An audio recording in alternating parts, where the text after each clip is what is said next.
Assalamualaikum warahmatullahi wabarakatuh.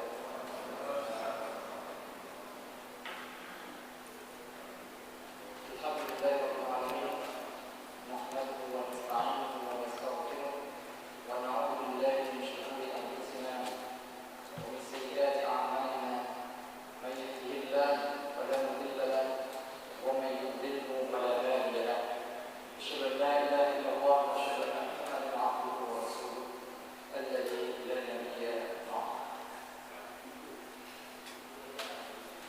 Syukur kepada Allah Subhanahu wa taala yang mana atas rahmat Allah pada hari ini kita dapat berkumpul di rumah Allah yang bermulia ini, yang mana atas rasa nikmat kita yang sangat tinggi, insyaallah kita akan melewati dan kita berdoa terus kepada Allah Subhanahu wa taala diberikan kesempatan kepada kita semuanya sehingga bisa kita sempurnakan ibadah puasa pada tahun ini dan diberikan kesempatan pada tahun yang akan datang. Selamat berkegiatan bersama-sama kita yang diinginkan kepada pengumuman alam Nabi besar Muhammad sallallahu alaihi wasallam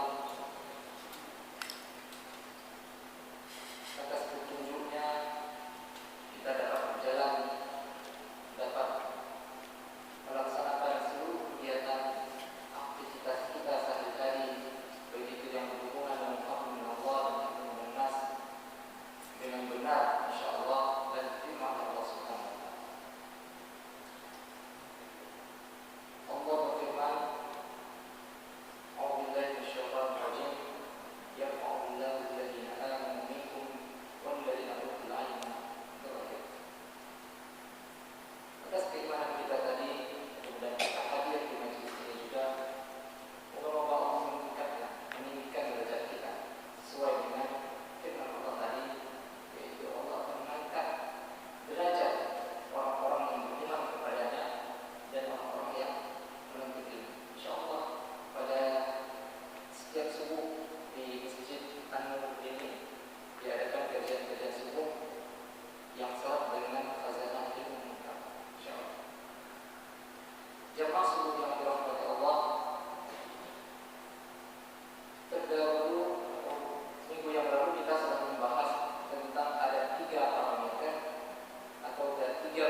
Para ulama mengambil dalil, ada beberapa dalil ya yang diambil dalam Al-Quran itu banyak sekali dari dalil dalam Al-Quran, dalam Sunnah Nabawiyah, kemudian aqwal ulama atau ittifaq ulama atau ijtima' ulama, kemudian dalam qiyas juga yang membahas atau yang memberi petunjuk tentang transaksi-transaksi yang dibolehkan atau bagaimana transaksi ini sah sesuai dengan syariat. Di antaranya ada qawaid fiqhiyah atau ulama bersepakat untuk menetapkan inilah kaidah-kaidah syar'i tentang fikih muamalah. Yaitu tidak asing lagi seperti kita sampaikan. Kaidah fiqhiyahnya yang pertama adalah al-aslu fil muamalat ibahah. Jadi pada dasarnya segala transaksi keuangan kita yang berhubungan dengan keuangan, muamalah itu luas. Nah, bisa saja yang saya sampaikan oleh Ustaz Kamil itu juga muamalah tentang ahwal syakhsiyah, perkawinan, keluarga. Pada dasarnya transaksi keuangan atau transaksi muamalah itu adalah boleh. Apapun yang kita lakukan itu boleh. Pada dasarnya. Namun syariah menetapkan batasan-batasannya. Al-aslu fil muamalat ibahatun. Pada dasarnya boleh. Illa ayyadid dalil ala tahrimiha. Kecuali ada dalil yang melarangnya. Berarti batasannya itu berarti yang dilarang itu tidak boleh. Kita sudah bahas di pertemuan sebelumnya. Kemudian hadis Rasulullah SAW dari Abu Hurairah radhiyallahu anhu, qala Rasulullah SAW, al-muslimuna ala syurutihim. Orang muslim itu, kita sebagai orang Islam itu saling mensyaratkan satu sama lain. Bertransaksi itu saling mensyaratkan, unjuk barang berkawanan, jadi harga jual sekian, barang ini sekian, harga itu saling mensyaratkan. Dan orang muslim itu harus memenuhi syarat-syarat. Artinya adalah kita diberikan kebebasan di dalam melakukan transaksi. Namun ada batasannya. Selanjutnya hadisnya adalah illa syartan, kecuali ada satu syarat. Nah, seperti itu ya. Al-muslimuna ala syurutihim. Orang Islam itu saling mensyaratkan dan saling memenuhi syarat-syarat tadi, kecuali satu syarat. Apa yang dilarang atau apa batasannya? Harrama halalan atau ahalla haram. Yang haram itu tidak boleh dihalalkan, atau yang halal itu tidak boleh diharamkan. Jadi dalam muamalah ini terbuka lebar. Kemudian dalam surah An-Nisa ayat 9 Allah berfirman, ya ayyuhalladzina amanu la ta'kulu amwalakum bainakum bil batil illa an takuna tijaratan an taradin minkum. Kemudian Allah berfirman dalam surah An-Nisa ayat 9, ya ayyuhalladzina amanu, hai orang yang beriman, janganlah kamu memakan harta sesama atau janganlah melakukan transaksi. Itu yang dikatakan. Janganlah kamu memakan harta sesama itu secara batil. Artinya adalah kalau kita melakukan transaksi kemudian menzalimi orang atau pihak lainnya, nah itu artinya kita sudah melakukan kebatilan. Misalnya seperti contoh riba kemarin, yaitu bertambah sesuatu itu atas kebatilan, ya. Nah, orang tidak rela atau orang terpaksa karena dia butuh, seperti itu. Akhirnya melakukan transaksi ribawi. Nah, itu tidak boleh. La ta'kulu amwalakum bainakum bil batil. Yang batil itu tidak boleh. Nah, Allah memberikan bukan batasan, memberikan dibuka. Nah, ini kebalikan dari yang tadi. Ini yang tidak boleh. Nah, yang mana boleh? Illa takuna tijaratan an taradin minkum. Kecuali melalui jalur perniagaan. Kecuali dengan ada bisnis, ada dua pihak, satu pihak dan pihak yang lain melakukan kesepakatan, melakukan kesepakatan antara dua pihak di dalam jalur perniagaan atau jalur perdagangan.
bisa jadi ikatan,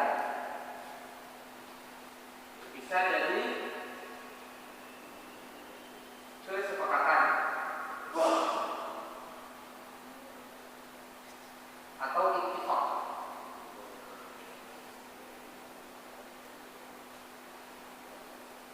Secara bahasa, kalau kita lihat secara istilah, yaitu transaksi yang ini dalam konteks fikih muamalat maliyah atau ekonomi atau maliyah perdagangan, ya. Dalam konteks perdagangan atau dalam konteks perniagaan, akad adalah transaksi yang dilakukan antara satu pihak dengan pihak lainnya, baik itu perorangan maupun itu lembaga, baik itu perorangan dengan lembaga ataupun lembaga dengan lembaga, perorangan perorangan, yang masing-masing pihak itu saling menyepakati atas suatu hal atau suatu proyek yang terikat atas dasar ijab qabul. Ada penawaran, ada yang diterima, dan masing-masing pihak itu terikat dengan hak dan kewajiban masing-masing pihak. Itu dimaksud dengan akad di dalam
ulama Hanafiyah bukan rukun, tapi syarat. Mungkin orang hanya membaca rukun akad itu adalah ijab kabul, tapi tidak membaca setelahnya. Nah seperti itu, sehingga menganggap bahwa akad itu hanya di ijab kabul. Apa saja rukun akad? Yang pertama adalah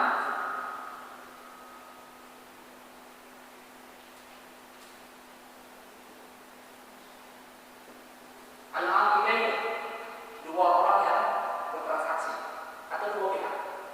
Nah ini harus ada di dalam akad. Tidak boleh tidak ada. Al-aqidain atau dua orang yang bertransaksi. Yang kedua rukunnya adalah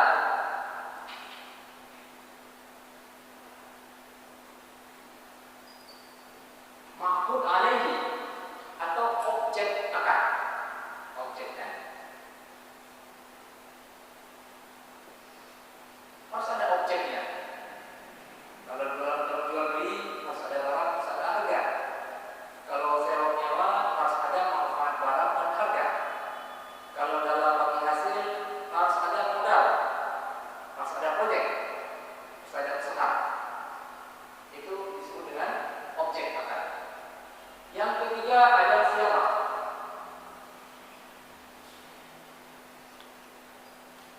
Siapa ini yang dimaksud dengan ijab kabul.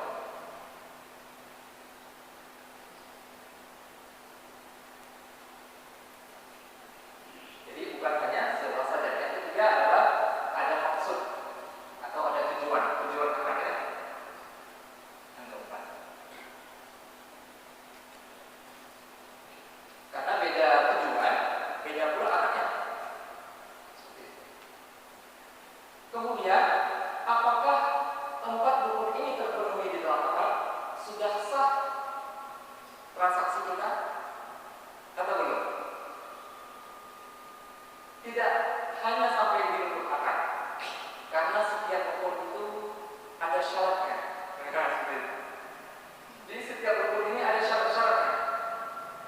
Nah, begitu juga misalnya di dalam bab syariat sudah akad apa? Akad jual beli, akad murabah.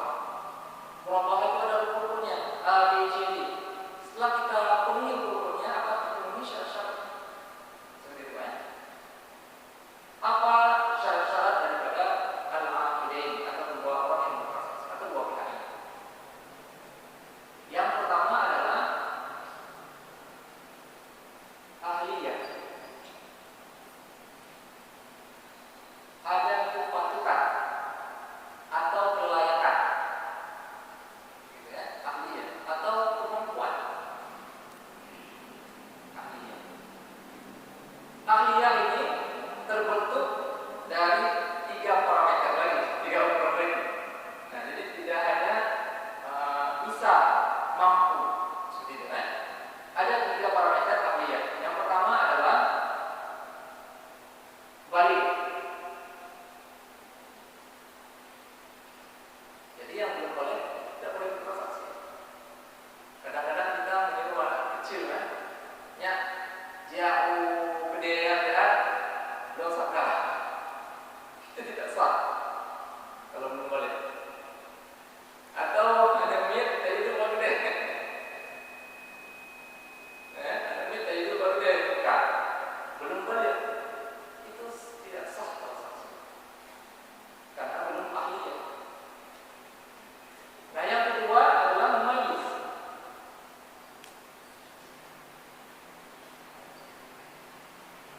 Artinya bisa membedakan antara yang baik dan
yang diwalikannya. Jadi ini adalah unsur-unsur yang harus dipenuhi di dalam orang yang berproses, dua orang yang berproses atau dua pihak yang berproses.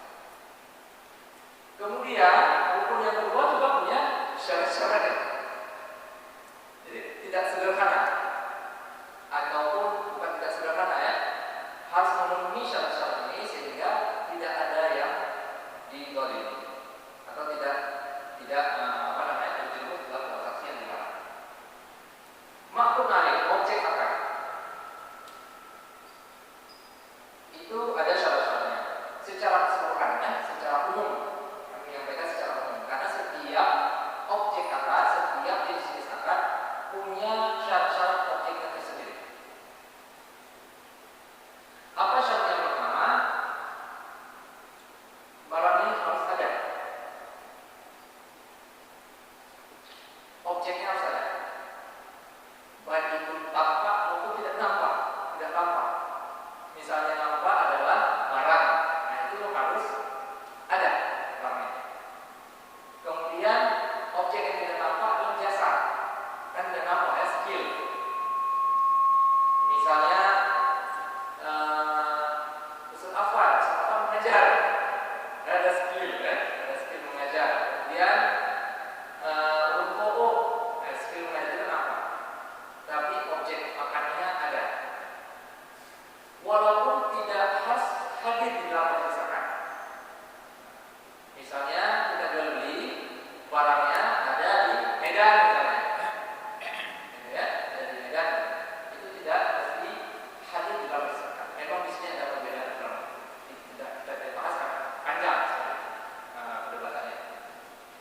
Barangnya harus ada, tapi syaratnya bisa diserah terimakan.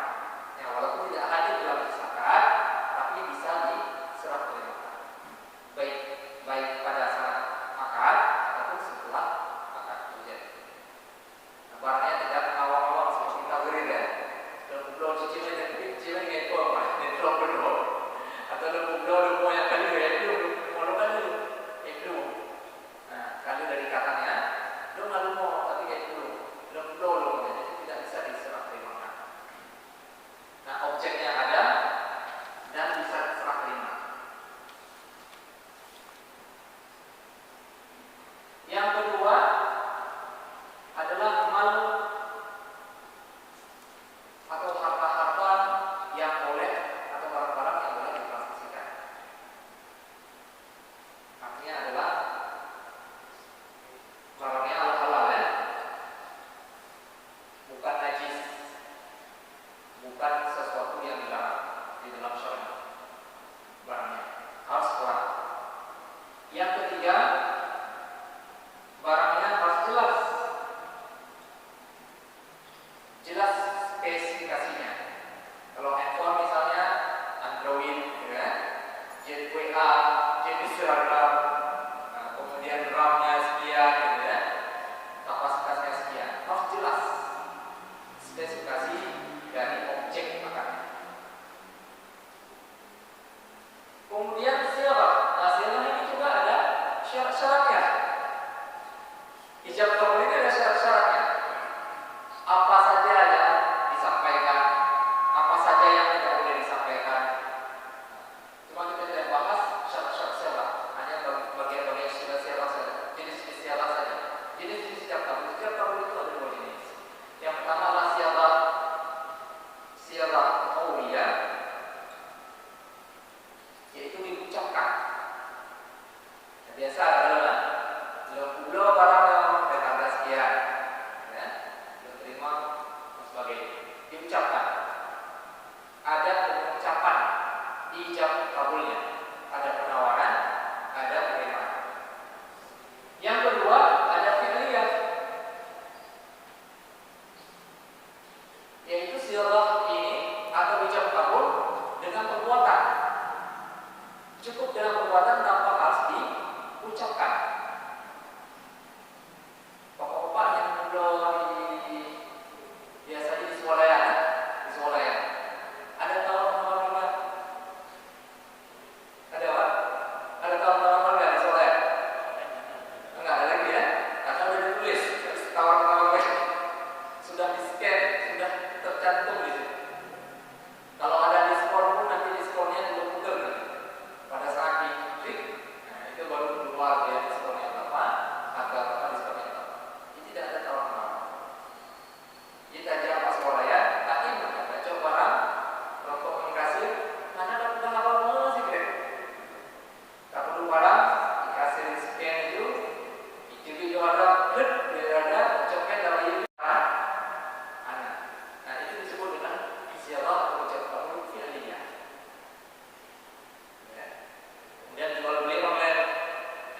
cek itu barang ada di stok atau enggak gitu kan. Kemudian barang itu udah sering ya ada di stok apa enggak, ada warna putih atau warna merah seperti itu ya. Nah, hanya menanyakan masalah spesifikasi barangnya jelas atau tidak, walaupun ada penipuan misalnya. Nah, itu di luar konteks. Nah, kemudian barang itu kita submit, kita masukkan ke dalam keranjang jual beli online. Kemudian kita transfer harga dan ongkirnya, betul ya? Nah, kemudian diverifikasi atau dikonfirmasi bukti pembayaran barang yang dikirim. Kita tidak pernah ketemu dengan pembeli, tidak mengucapkan silah dengan pembelinya.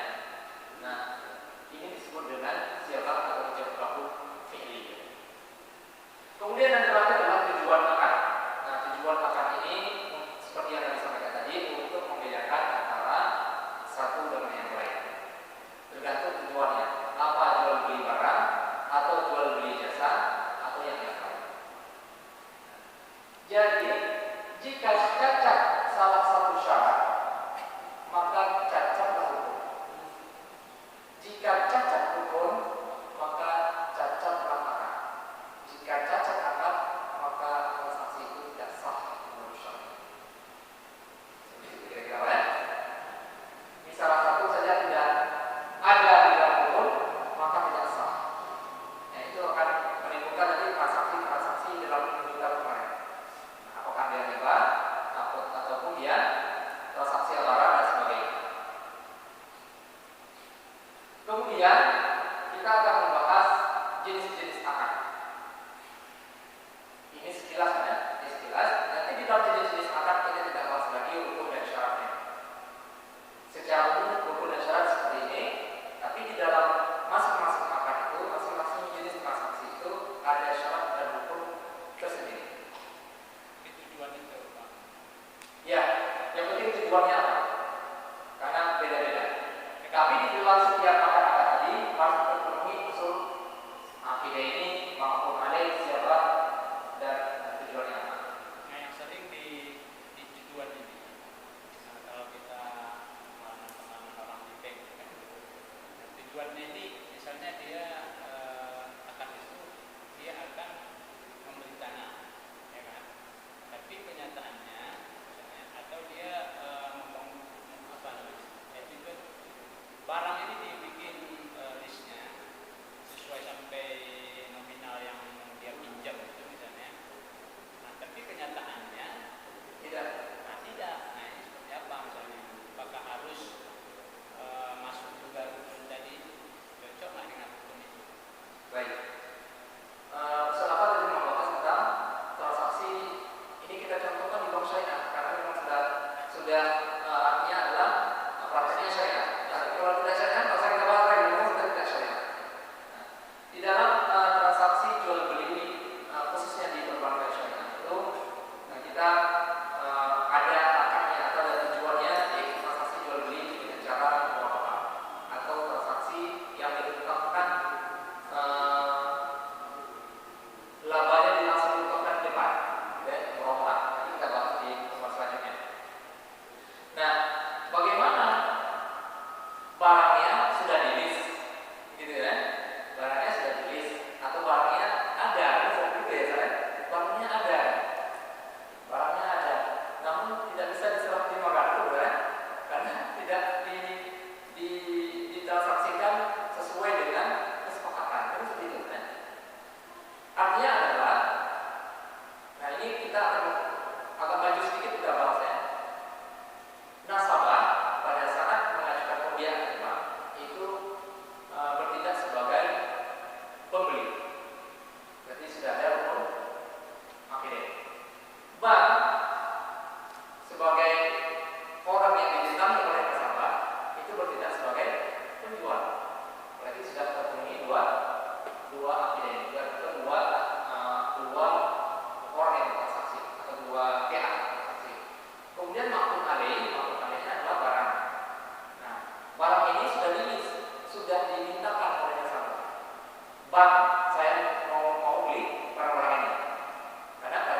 yang biasa kita lakukan. Nah, kemudian ada cara lain yang bisa kita lakukan, misalnya si nasabah ingin membeli sendiri barangnya, takut salah dibeli sama orang. Seperti itu. Nah, kita menggunakan akad wakalah. Ini yang biasa disepelekan. Artinya adalah bank telah memberikan wakilah, kepada nasabah untuk membeli sendiri barangnya, kemudian atas nama bank. Nah, seperti itu ya, atas nama bank. Nah, kalau dia selewengkan, nggak beli apa yang telah disepakati tadi, nah itu di luar konteks. Nah, itu yang biasa. Baik, kita akan melanjutkan pembahasan jenis-jenis akad. Akad ada dua jenis.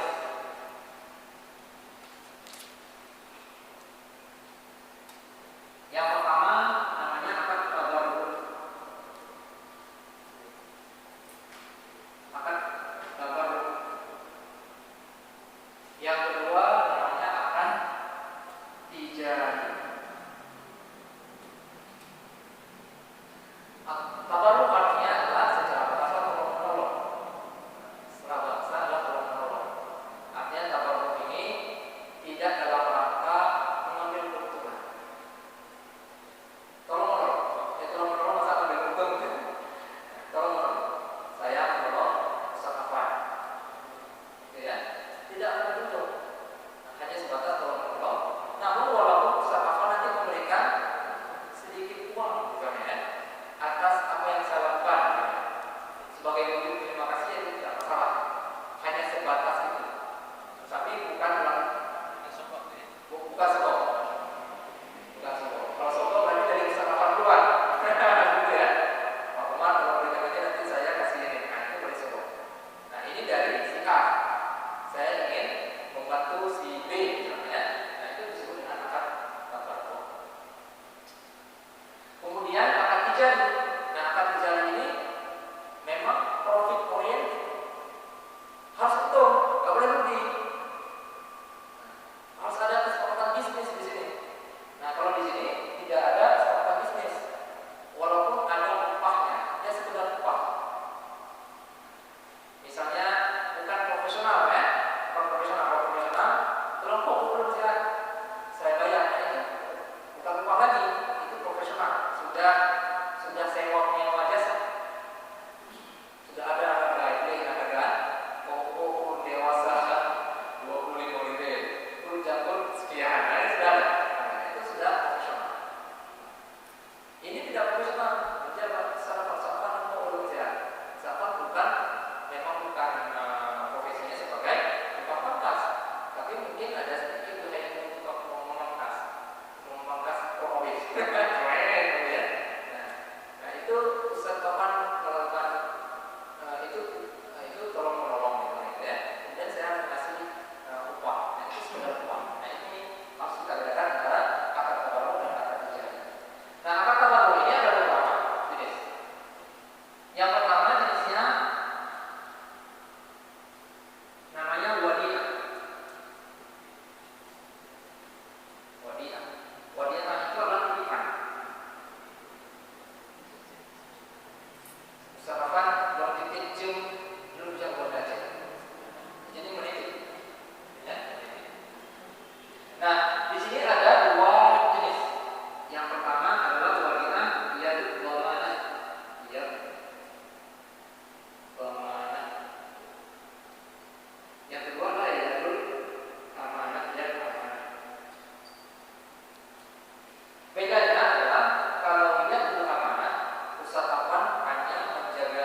nah itu wakil nikah.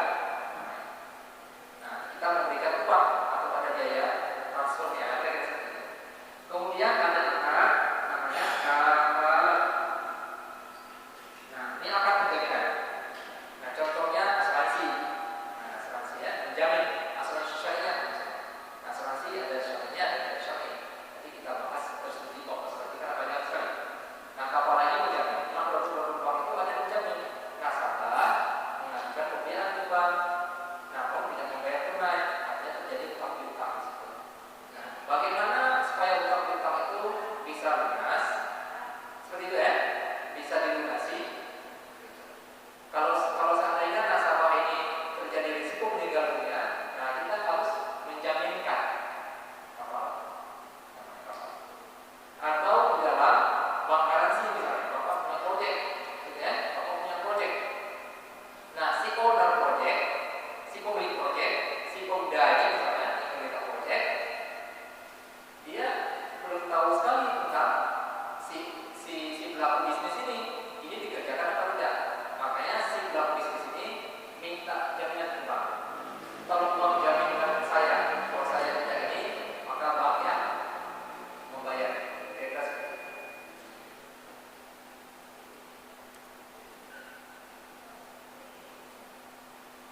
Kemudian yang selanjutnya ada wanita wakalah kafalah, ada arahan. Nah, arahan ini disebut dengan gadai. Gadai artinya adalah meminjamkan uang kepada saya meminjamkan uang kepada saya pinjam uang sama-sama kawan. Nah, sebagai ikatan moral saya memberikan jaminan. Jadi ya, memberikan jaminan berupa barang dan sebagainya. Itu disebut dengan arahan. Kemudian ada hibah. Nah, hibah ini adalah pemberian. Ini harus sedekah. Pemberian kepada seseorang. Baik itu ahli waris maupun non ahli waris. Nah, kemudian ada apa? Karni maklukan. Nah, maklukan ini tidak boleh lebih seperti kemarin. Uljar membayar tidak boleh lebih. Tapi kalau seandainya yang berutang, saya berutang kepada seseorang. Utang tersebut saya gunakan untuk usaha. Usaha saya berutang, ada untungnya. Boleh nggak saya memberikan untuk sedikit keuntungan saya untuk usaha? Berbeda pendapat ulama sini, tapi pendapat yang kuat boleh. Pendapat yang kuat boleh, selama tidak dijadikan pada saat transaksi utang-utang.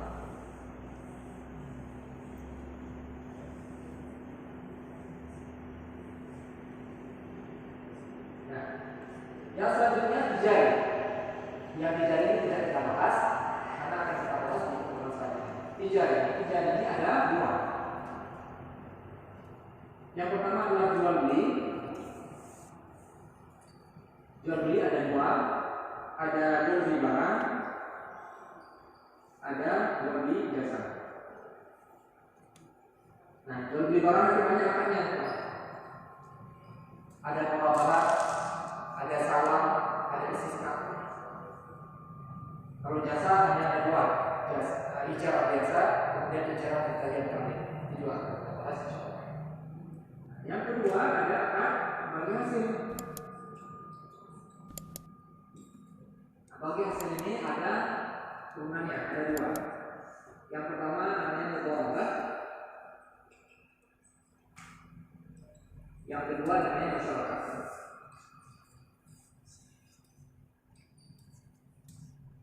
Bagi hasil ini ada campur modal, ya.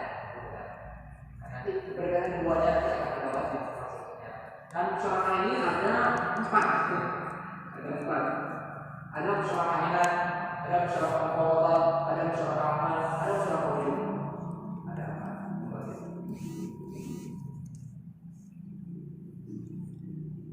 Nah, inilah sekilas tentang akad.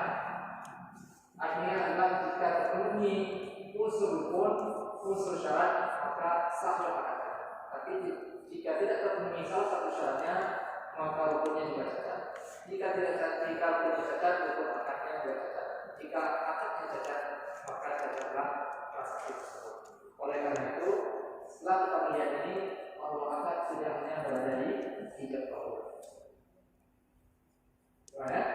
tidak sederhana seperti yang kita bayangkan bahwa di bab syariah hanya ijab kabul dan di luar syariah tidak ada ijab kabul. Padahal lebih luas pada itu bahwa rukun akad terpenuhi, syarat-syarat akad terpenuhi. Insyaallah pada pertemuan yang akan datang kita akan membahas tentang jual beli. Nanti pertemuan yang terakhir akan kita bahas tentang jual beli. Insyaallah. Jamaah sebelum kita Allah, demikian yang dapat kami sampaikan. Assalamualaikum warahmatullahi wabarakatuh.